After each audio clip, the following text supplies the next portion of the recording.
Hello बच्चों, आज हम इस वीडियो में डिस्कस करेंगे मिड टर्म के क्वेश्चंस क्लास 10th के लिए। और आज की वीडियो हम स्टैट्स के क्वेश्चन करेंगे। किसके क्वेश्चन करेंगे? स्टैटिक्स के। ठीक है, बहुत ही सिंपल वीडियो होने वाली है और इससे आपके डाउट क्लियर हो जाएंगे एग्जाम में किस टाइम से क्वेश्चन आ सकते हैं। ये हमें आपको बहुत सारी हिंट मिलेगी इसको क्वेश्चन में करने के बाद। तो चलिए शुरू करते हैं अपनी वीडियो अभी की, जिसमें कि हमें पहला क्वेश्चन क्या दे रखा है कि बोला गया है मीडियन और मॉड हमें दे रखा है। क्वेश्चन में बोला गया मीडियन दे रखा है और ये मॉड दे रहा है। रिस्पेक्टिवली का मतलब ये होता है कि अगर जो नंबर पहले बोला गया वो पहला, मतलब मीडियन 26 हो गया और मॉड 29 हो गया। डन। बोला गया है इसका मीन बताओ। तो आपको सिंपल सा एक नंबर के लिए फॉर्मूला एक है आपके पास, क्या? जो मॉड इक्वल टू होता है वो होता है 3 मीडियन, क्या होता है? 3 मीडियन माइनस 2 मीन। एक फॉर्मूला है एक नंबर के लिए, आपको याद करना पड़ेगा, क्वेश्चन आने के बाद ज़्यादा चांस होते हैं। तो आपको करना क्या है, इसमें वैल्यू डाल देनी है। मॉड की वैल्यू कितनी है? 29, 3 इंटू 26 माइनस 2 मीन। डन।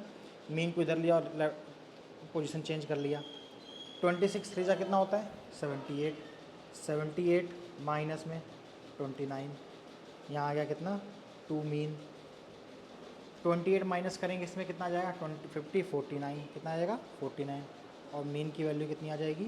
जब 49 को 2 से डिवाइड करोगे तो आंसर आता है 24.5। है ना? बिल्कुल मस्त क्वेश्चन जो आपके आसानी से एक नंबर आपको दिला सकता था। तो बस आपको क्या याद करना है? ये फॉर्मूला याद कर लेना है, ये जो लिखा हुआ है इसको रट लेना है। चलिए बढ़ते हैं, इसी तरह अच्छे अच्छे क्वेश्चन करते जाएंगे और वीडियो में आप बने रहिए। क्वेश्चन को हम अगला क्वेश्चन करेंगे, क्वेश्चन नंबर 2। देखो क्या लिखा हुआ है।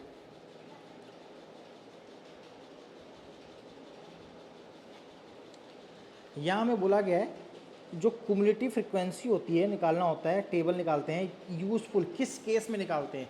मीडियन में निकालते हैं, मॉड में निकालते हैं, मीडियन में निकालते हैं, या मॉड में निकालते हैं, या सब में निकालते हैं। तो आपको एक क्वेश्चन जो आपने किया होगा तो थोड़ा सा आइडिया लगेगा कि किस में क्या लगाते हैं। हमें क्युमुलेटिव फ्रीक्वेंसी निकालते हैं मीडियन के लिए। किसके यूज़ करते हैं हम? मीडियन के लिए। तो वर्बली क्वेश्चन हो गया। बच्चे कहते हैं वर्बली नहीं आते, तो कभी कभी आ जाते हैं। ये सब एग्ज़ाम में आए हुए क्वेश्चन ही मैं करा रहा हूँ। तो ये वाला आपका समझ में आ गया। तो मीन के लिए हम एफ, या मीन के लिए क्या पूछ सकता है कि डी आई कब निकालते हैं, या फिर डी आई और एक्स आई के लिए हम मीन के लिए यूज़ करते हैं। इसमें हम सी एफ निकालते हैं, और मॉड में हम कुछ भी यूज़ नहीं करते। ठीक है, तो ये आपको याद रहना चाहिए, बेसिक सा क्वेश्चन है। डन। चलो अगला क्वेश्चन करते हैं। हमें अगला क्वेश्चन क्या दे रखा है? बोला गया कंसीडर करना है ये 60 स्टूडेंट की टेबल है, मतलब कि टोटल जो स्टूडेंट है यहाँ पे 60 होंगे। डन। बोला गया फ्रीक्वेंसी डिस्ट्रीब्यूशन दे रखा है ये, और बोला गया अपर लिमिट क्या होगी मीडियन के लिए। क्या बोला गया है? अपर लिमिट बतानी है किसके लिए? मीडियन क्लास के लिए। तो सबसे पहले मीडियन क्लास निकालते कैसे हैं? तो देखो इसमें क्या करना होता है। हमें सबसे पहले बताया था, अभी मैंने पिछले क्वेश्चन में डिस्कस किया है, इसमें हमें सी एफ निकालना पड़ता है। डन। थोड़ा सा मैं इसमें ऐसे ही बता देता हूँ, आपको समझ में आ जाएगा।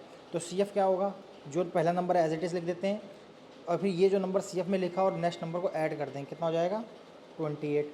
फिर ऐड कर दें, कितना हो जाएगा? 38। फिर ऐड कर देंगे, हो जाएगा 46। 46 में 9 ऐड करेंगे, आएगा 55। फिर 5 ऐड करेंगे, कितना हो गया? 60। तो मीडियन की क्लास निकालने का सबसे आसान तरीका क्या है? जो भी तुम्हारी फ्रिक्वेंसी है टोटल, उसको 2 से डिवाइड कर दो, मतलब n/2 निकाल दो। n/2 कितना आ जाएगा आपका? 30। टोटल कितना था? 60। तो कितना n/2 आएगा? 30 आ जाएगा। तो करना क्या है तुम्हें? इस 30 को अब तुम्हें देखना है कि सी एफ में कहाँ आएगा, किस नंबर के बाद आएगा। तो 28 के बाद आएगा और 38 वाली लाइन में आएगा। तो आपकी ना ये वाली लाइन आपकी क्या बन जाती है? मीडियन क्लास बन जाती है एक तरह की। ठीक है, तो इस वाले में तो आप देखोगे कि इसमें लिमिट क्या है हमारी? 160 से 165, मतलब 160 से 165। तो इस हिसाब से जो इसकी अपर लिमिट, हमसे क्या पूछा गया? अपर लिमिट कितनी होगी? 165। तो हमारा ए हो जाएगा सही आंसर। समझ रहे हैं कितने आसान क्वेश्चन आते हैं करने के लिए। चलिए बढ़ते हैं अगले क्वेश्चन की तरफ।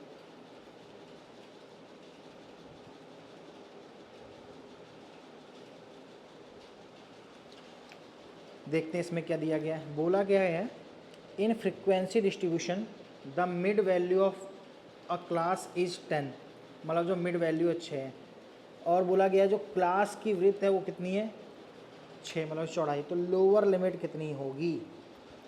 अब देखो मिड वैल्यू एक तरह का होता है तुम्हारा क्लास मार्क, क्या बोलते हैं उसे, क्लास मार्क। वो किससे मिलके बनी होती है, अपर प्लस लोअर डिवाइड बाई 2, ठीक है। तो क्लास मार्क निकल आता है, एक टाइप बीच की वैल्यू हमारी होती है क्लास मार्क, ये आप समझ सकते हो। अच्छा, तो क्लास मार्क बोला गया, मिड वैल्यू तो आपकी मान लेते हैं कि चीज़ में 10 है, और बीच का गैप कितना आ रहा है, तो 10 इधर है, बीच का गैप कितना तुम्हारा आ रहा है, बोला गया 6 है, मतलब 3 इधर होगा 3 इधर होगा, तो यहाँ कितना आ गया 7, यहाँ कितना आएगा 13, समझ में आ रहा है। टोटल गैप कितना हो गया इनके बीच का, देखोगे 8 9 10 11 12 13, कितना का गैप आ गया, 6 का गैप आ गया। तो ये आपको उसमें लोअर लिमिट कितनी हो जाएगी आपकी 7, कितनी हो जाएगी 7। इतना ही आसान तरीके से करना था आपको ये। आप दूसरे तरीके से भी कर सकते हो क्वेश्चन को। क्लास मार्क हमें 10 दे रखा है, बोला गया कि चौड़ाई अगर की विड्थ जो विड्थ है मतलब लिमिट है इनके बीच में, जैसे 10 से 15 के बीच में 5 का गैप आता है, ऐसे बोले इसमें 6 का गैप है, तो इसलिए बीच की मिड वैल्यू से इतना इधर होगा उतना इधर होगा, तो यहाँ पे आप 3 लिख दोगे, मतलब इसमें 3 जोड़े 13 plus lower limit divide by 2, 20 minus 13, फिर भी आंसर कितना आ गया आपका 7। चलो जैसा भी आपको सही लगे उससे कर सकते हो। बढ़ते हैं अगले क्वेश्चन की तरफ। क्या बोला गया यहाँ पे, if the difference of mod and median of data is 24, बोला क्या है, डिफरेंस दे रखा है हमें किसका, मॉड और मीडियन को अगर माइनस कर दूं तो आंसर आएगा 24। बोला क्या गया है आगे, मीडियन माइनस मीन कितना होगा, क्या बोला गया है, मीडियन माइनस मीन कितना होगा। तो अभी हमने एक फॉर्मूला पढ़ा था, क्या था फॉर्मूला वो, मॉड इक्वल टू, क्या था, mode equal to 3 median minus 2 mean. तो हम इस फॉर्मूले का यूज़ करके, चलिए देखिए कैसे करना है। हमें फॉर्मूला समझ में आ गया, तो हम इसको ये भी लिख सकते हैं ना, मॉड इक्वल टू 3 मीडियन थे, एक मीडियन अलग कर दिया, तो यहाँ लिख दिया केवल मीडियन प्लस में 2 मीडियन माइनस 2 मीन। तो फॉर्मूले में कोई चेंज नहीं आया, ये मीडियन प्लस का था इधर जाके माइनस का हो जाएगा, तो क्या बनेगा, mode minus median equal to 2 median minus 2 mean. Simple बिल्कुल मैथ लगाइए। इसकी वैल्यू पता थी कितनी थी 24, तो हमें क्या बोला गया, इसमें से 2 कॉमन ले लो, अंदर क्या बचेगा, मीडियन माइनस मीन, 2 से मल्टीप्लाई है तो यहाँ आगे डिवाइड हो जाएगा, तो 24 है तो कितना आ जाएगा आपका आंसर 12। थोड़ा सा दिमाग लगाना था इसमें, लेकिन आपने एक बार कर लिया तो अब पेपर में अगर आ भी जाएगा तो कोई आपको इशू होगा नहीं। अगला क्वेश्चन, लास्ट में सबकी आपको PDF भी मिल जाएगी डिस्क्रिप्शन में, ओके, या इसमें चैनल टेलीग्राम को चैनल का लिंक होगा, उसमें आप आराम से जाके ज्वाइन करके आप ये वीडियोस की पूरी PDF वगैरह आप देख सकते हैं विद सॉल्यूशन, ठीक। चलिए अगले क्वेश्चन में क्या बोला गया है, if the mean of observation, हमें कुछ ऑब्जर्वेशन दे रखी हैं, एक्स है 1 2 3 4 5 ऑब्जर्वेशन है जिसका मीन हमें ऑलरेडी दे रखा है, बोला मीन बताना है लास्ट 3 ऑब्जर्वेशन का क्या होगा। तो इस केस के लिए आपको सबसे पहले क्या चाहिए होगी, एक्स की वैल्यू। तो देखो टोटल कितने नंबर है, मीन का फॉर्मूला मतलब क्या होता है, सारे नंबर को जोड़ दो, x plus 3 x plus 5 x plus 7 और एक्स प्लस 10 इज डिवाइड में कितना, जितनी टर्म्स थी, कितनी टर्म्स थी टोटल 5, और मीन कितना था 9, ये प्लस उधर जाके हो जाएगा मल्टीप्लाई, सॉरी डिवाइड है क्या हो जाएगा मल्टीप्लाई, तो ये हो गया 45। एक्स कितने हैं 5, इन सबको जोड़ दो, 10 10 20 और 5 25, तो 5x की वैल्यू आ जाएगी 20, x की वैल्यू आ जाएगी 4, तो x की वैल्यू निकल आएगी। बोला गया लास्ट 3 टर्म, लास्ट 3 टर्म कौन सी है, 1 2 और ये 3। तो अगर इसमें x की वैल्यू डाल दोगे तो नंबर कितना हो जाएगा 9, अगला नंबर हो जाएगा 11 और फिर अगला नंबर हो जाएगा 14। डिवाइड में क्या लिखना पड़ेगा 3, क्योंकि हम 3 नंबर का निकाल रहे हैं। सॉल्व करोगे आएगा कितना 24, डिवाइड बाई कितना आएगा 3। सॉल्व करने पे आंसर आ रहा है कितना 8, लेकिन इसमें ऑप्शन में नहीं है, तो देख लेते हैं एक बार।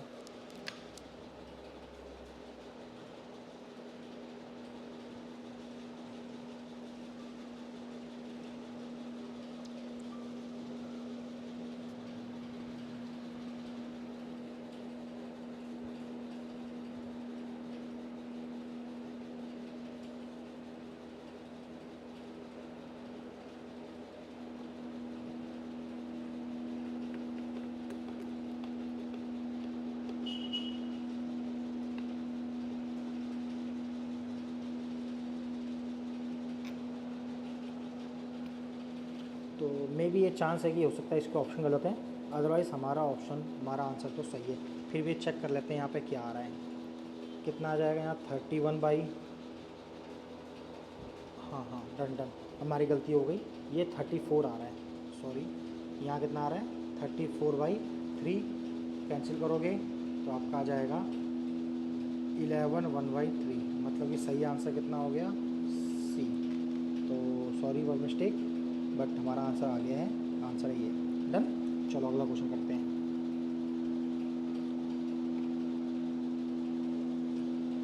इसमें हमें दे रखा है फॉलोइंग डिस्ट्रीब्यूशन बता रखा है, इसमें हमें टेबल बना रखी है और उसको हमें सॉल्व करके लिखना है। तो इसको टेबल को रीअरेंज कैसे करते हैं, तो आसान तरीका है टेबल बनाने के लिए।